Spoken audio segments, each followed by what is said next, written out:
राधे राधे। चलिए आज के अध्याय में हम आपको बताएंगे कि शरीर तथा आत्मा में क्या अंतर होता है। मिलकर बोलिए राधे राधे।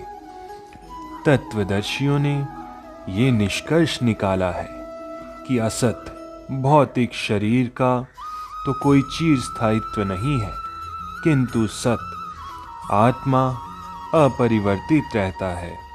उन्होंने इन दोनों की प्रकृति के अध्ययन द्वारा ये निष्कर्ष निकाला है।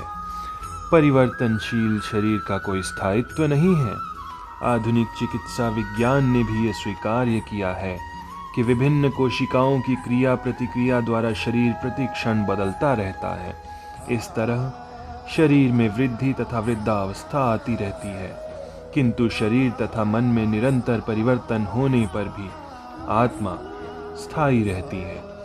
यही पदार्थ तथा आत्मा का अंतर है। राधे राधे।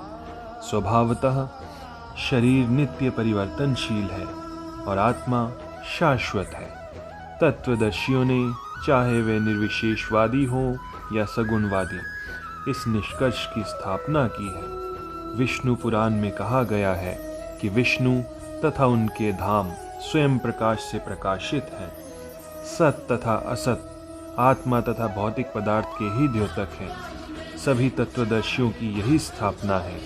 यहीं से भगवान द्वारा ज्ञान से मोहग्रस्त जीवों को उपदेश देना शुभारंभ होता है।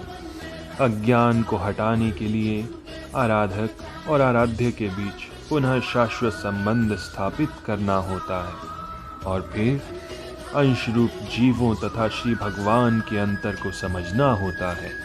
कोई भी व्यक्ति आत्मा के अध्ययन द्वारा परमेश्वर के स्वभाव को समझ सकता है। आत्मा तथा परमात्मा का अंतर अंश तथा पूर्ण के अंतर के रूप में है। वेदांत सूत्र तथा श्रीमद् भागवत में परमेश्वर की समस्त उद्भवों प्रकाश को मूल माना गया है। ऐसे उद्भवों का अनुभव परा तथा अपरा प्राकृतिक द्वारा किया जाता है। जीव का संबंध परा प्रकृति से है, जैसा कि 7वें अध्याय में स्पष्ट होगा। यद्यपि शक्ति तथा शक्तिमान में कोई अंतर नहीं है, किंतु शक्तिमान को परम माना जाता है और शक्ति या प्रकृति को गौण।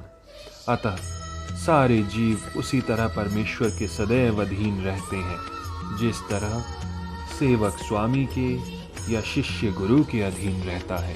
अज्ञान अवस्था में ऐसे स्पष्ट ज्ञान को समझ पाना असंभव है।